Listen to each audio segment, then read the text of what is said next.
Good afternoon, everyone. I hope this finds you well. Um, I was asked a question by Mr. Limba. I think that's how you say your name, Limba. Um, who wants to know why I didn't report my abuse when I was younger. Um, well, there's a few reasons for that, and it's very tricky and way more than I could sum up in just a few words. So I had to make a video on it because I have been asked this question so many times when I used to do public presentations before a certain pandemic took place, which I don't want to say the word because I don't want to get in trouble. Which anyway, that shut down my ability to do the public thing because they just aren't doing them now. But what I used to answer that question with is I was born in 1977 and I was raised in the 80s. And in the 80s, abuse was a taboo subject. People didn't really talk about it. It was a hushed tones conversation. You didn't get involved. You could literally go to a grocery store and watch a parent just literally beat their child in the middle of the store, berate them, threaten them, just be absolutely awful to them. And you would literally just watch people just walk by like it was completely invisible. I remember this happened to me one time when I was at the grocery store with my mom. I don't remember the reason. I think she was angry at my stepdad about something, and something I did innocently just angered her, and she started hitting me in the store, and like more than just a slap on the hand. It was like a beating. And I remember thinking, somebody's got to help me. Like, somebody's going to see what's happening and they're going to help me, right? And everybody just kept walking by. I was completely invisible. Nobody acted like they saw me. Nobody stopped. Nobody would even look back. But I do remember this one woman as she was walking, shortly after she passed us, but she was still within ear range. I heard her say to her child, "That's what happens when you don't behave." And I was like thinking to myself, I wasn't bad. I didn't do anything to deserve this.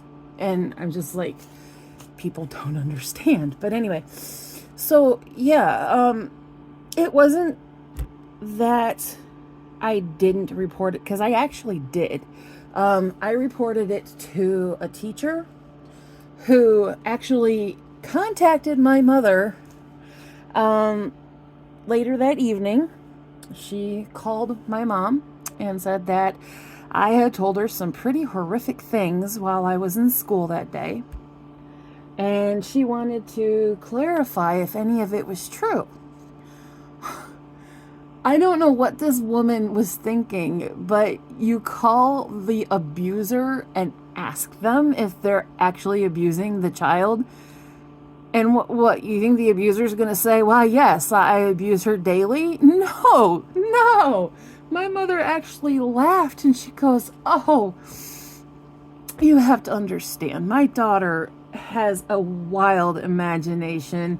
She got in trouble yesterday for, and I forget what she said it was. So she got a spanking and she thought she was being beat, and just all this narcissistic, blow it up her butt, just lies."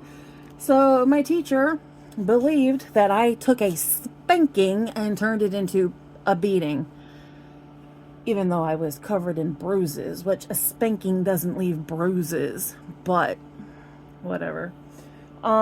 So I reported it to that teacher, and then after that, after I got the beating of my life, after my mother got off the phone with her, and she told me I better never tell anybody else again, It took me probably 3 or 4 years to say it again, to which I told a therapist who was literally going back and telling my mom and stepdad every single thing that I was telling him that was happening to me. Let's just say after every therapy session, I got home and I got beat. And when I went back to therapy and stopped talking to him, when I got home, I got beat because I wasn't talking. So I got beat for talking and got beat for not talking because I was wasting his time or I was lying. And then I remember one time I did tell a police officer, because you have to understand, the police were literally at our house at least once a week, at least, for the domestic violence between my mom and my stepdad. At least once a week, if not more. Every single time the police came to our house, not once did they ever look at my brother or I, who were sitting right there in the living room. Not once did they ever ask us if we were being hurt, if anything was happening to us. We were filthy, covered in bruises, and looked like abused children for a good part of whatever. And they literally acted like we didn't exist. We were not there. And so we grew up believing that the police didn't care, and our teachers didn't care, and our neighbors didn't care, because our neighbors heard everything. They seen things. They knew things were going on. They didn't get involved. The one friend I had that lived a few houses down the street, her mom knew some of what was going on. She knew that I was being starved a lot of the time. I know, I don't look like I've ever been starved, but believe me, I went many days and many nights without eating, for punishment, for torture, for whatever. And so I would go to my friend's house at the end of the street, not the end of the street, down a few houses down away from me. Sorry. Our school was at the end of the street. Anyway, and I would make sure I was hanging around come dinner time, because usually they'd invite me to stay for dinner if I was already there when they were having dinner. So, but sometimes they'd tell me I had to go home and have dinner at my house, and I'd just be like, been wanting to say, when I get home, I'm going to be sent to my room without dinner after I get a beating. So can I just please have a bite to eat before I go home? But I never said anything like that, because I didn't want them to call my mom and say, she's saying this, and, so. But back to the time I did tell a police officer. So we had, I don't remember what it was. I think it was DARE, like the drug enforcement thing, in the 80s, how they would come to schools and talk about, don't do drugs. And they had the dog, was it McGruff or something? I don't remember the dog's name. But so I remember I was talking to this one police officer, and he was so nice, and I just felt like I could tell him that I wasn't being treated good at home, and I felt like he would do something about it, like he would help me, or something, because that's what police officers are supposed to do. They're supposed to help people, right? Anyway, I told him some of the things that were going on at my home, and he just looked right through me, like he was listening to me, but then he turned it off, like he tuned out. And I think it's because you just didn't talk about it in the 80s. Not like you do now. Like now, it is talked about everywhere. It's on TV shows, commercials. If you see a parent even grab a child in a grocery store, or even raise their voice even a little bit to their child in the store, you're going to have people whipping out cell phones and going up to that parent and saying, why are you handling that child in that way? Why do you think that you can just hit your child? Why do you think you can yell at them like that? And people are so overzealous about getting involved now. And That just wasn't the case in the 80s. People literally avoided the topic. They did not want to get involved. And when you told people, if they tried to help you, they didn't know how to help you because they didn't have the resources that are available now. So usually they'd make things worse. Or they just decided they didn't want to get involved at all because they didn't know what to do and they just didn't want to interrupt their lives. Like my mother's best friend would tell me, I don't know, it was about 7 or 8, maybe 9 years ago now. She told me, well, it was shortly after my mom died. And that was about 7 or 8 or 9 years ago. So yeah. So anyway, I don't remember when she died. I just remember it was a very freeing moment. But even though I hadn't talked to her for several years before she died, but it's a story I'll get into later. She said to me, you know, and she called me Kimmy, which I hate being called Kimmy, but that's what she called me. So she goes, you know, Kimmy, I always knew that something was not right at your home. I just had this feeling that your mom wasn't treating you and your brother right. I just had this feeling that I was seeing a side of her that wasn't really what was happening. And I really wanted to get involved, but you know, I had 4 kids and they were young and I was working and I was married and I just, well, honestly, I just didn't want to get involved because, well, I didn't really know how to. And, well, and then she trailed off.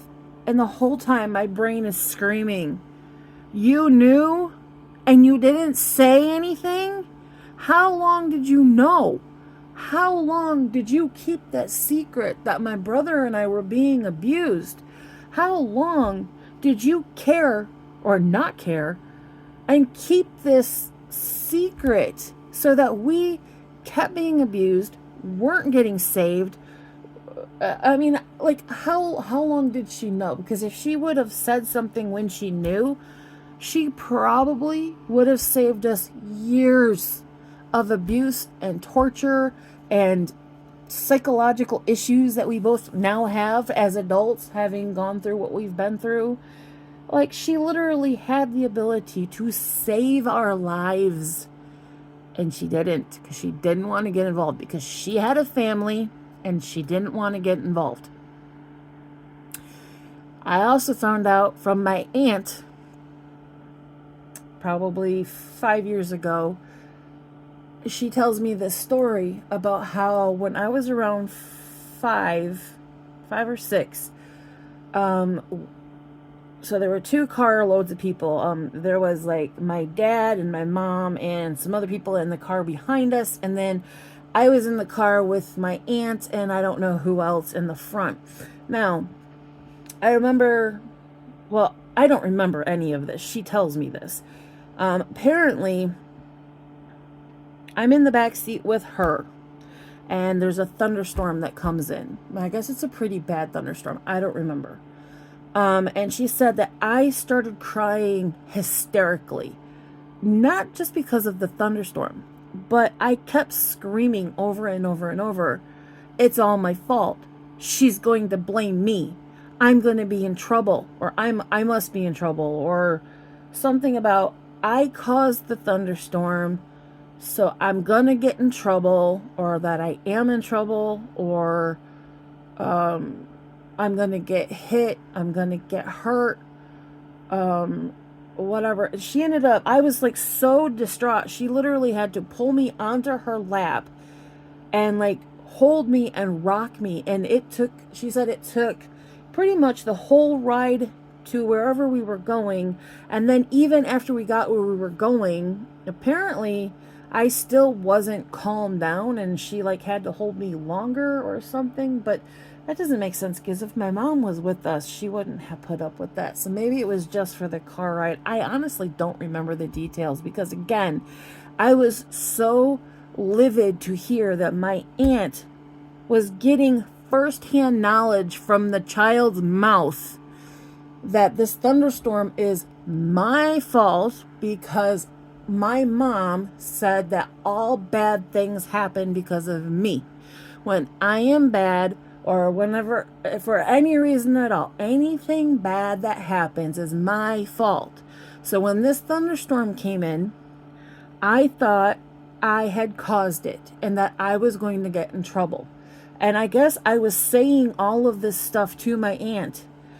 Why she couldn't figure out that this is not normal. I mean, she did say that it wasn't a normal way a child would react to a thunderstorm, even if they were terrified of thunderstorms, which I don't think I've ever really truly been terrified of a thunderstorm because I love thunderstorms. I just don't like when they have tornadoes. But anyway, so yeah, I mean, even as a child, I wasn't really afraid of thunderstorms. I was just afraid that they were there because I had done something wrong. You know, my mother said anything bad that happens is my fault. So as I'm saying all of this stuff to her, and she knows that it's not normal, and she knows that it's not right for a child of my age to be reacting like this, why did she not think that maybe something might be going on? Maybe she should talk to my dad, since I'm talking about my mom doing this, my mom that. Why not pull my dad, her brother, aside and say, your daughter had a freak out in the car and was blaming your wife, her mother, about all of this stuff going on. What's up with that? But she didn't. She ignored it. Everybody ignored it. And I told other people in my family as I got older, and then eventually when I was old enough to save myself, which I haven't got to that part in my story yet, but when I left my mother's custody, I still continued to tell my family and pretty much everybody that I could what had happened to me, what I was and had been going through, because I wanted people to know that the lies that my mom had been telling them my whole life. I make up stories, say things for attention, I have severe mental illnesses, all things to cover her ass from the abuse, because she realized I was going to tell people when I had the opportunity. So she had to cover her ass by making up lies about me. So she told my family that I was a pathological liar. I made up stories for attention. I loved to say horrible, terrifyingly nightmarish things to get people's attention, and et cetera, et cetera, et cetera. So like my family to this day, at 46 freaking years old, my family still does not believe the things I tell them that happened to me. But when my brother mentions things, he doesn't very often, but when he backs me up or mentions things on his own, oh, they'll believe him. Yeah. Okay. Well, if they can believe him about those things and when he backs me up, then why the hell can't they believe me about all of it? Because why would some of it be true but not all of it? You know, it's complicated. But yeah, it's not that I didn't tell anybody, because I did. It's nobody got involved. It was taboo. It was just something that was ignored, swept under the rug, and not talked about. Not like today. Today, you look at a child wrong, you sneeze funny at them, and you get CPS at your door, or people are calling the police on you. Or, I mean, I'm happy that people are watching for child abuse now, but there are so many people that get really overzealous about it, and they end up causing more problems than are necessary, because either they don't know what they're doing, or they report things that aren't true, or they want to be vindictive against people, so they make false accusations, or worse, there is actually abuse happening, and they think that they can get involved and save the day, and they actually make it worse because they don't know what they're doing. And I'm not saying please don't get involved if you see abuse. I'm saying please get involved, but get involved in the right channels, which means contact the police, contact any of the child abuse hotlines so that you can report, even if it's a suspected abuse, okay? And I'm not talking about just children, because there are spouses who are being abused who are too afraid to say anything. And some of them you can't save, unfortunately. They are blinded by whatever keeps them bound to their abuser, and you can't save those who don't want to be saved. But children most likely want to be saved. So please, if you suspect anybody is being abused, contact the police, contact the proper authorities, try to get involved through the proper channels. Do not ever, ever, ever, ever, ever, do not ever confront the potential abuser. You will most likely cause the victim a lot of problems. When people confronted my mother or my stepfather, our abuse got worse. My abuse got worse, I should say, because my brother didn't really talk about it. But I was destined to try to get the hell out of the situation. So I told as many people as I possibly could that I thought would listen or help me and wouldn't go back and tell on me, which I was so desperate to get out of the situation that I really thought I could trust the people that I told, and I couldn't. So, and unfortunately, I would end up having to save myself because nobody would come to save me. So, but I will get to that point of my story at some point. But anyway, I've now talked for 21 minutes about why I didn't report it, but I actually did. And I hope that I answered your question. And if you have any other questions, if anybody has any questions, please feel free to ask me. I'm pretty much an open book. I will talk about almost anything. Do not be afraid to ask me anything. Like, seriously, I am here to help. I am here for hope and help and anything that I can do to just help in some way. I don't know the other word I'm looking for, but be blessed, stay well, stay safe, and I'll be back with you guys soon. And thank you again, Mr. Limba, for your question, and I hope that I answered it. Talk to y'all later. Bye.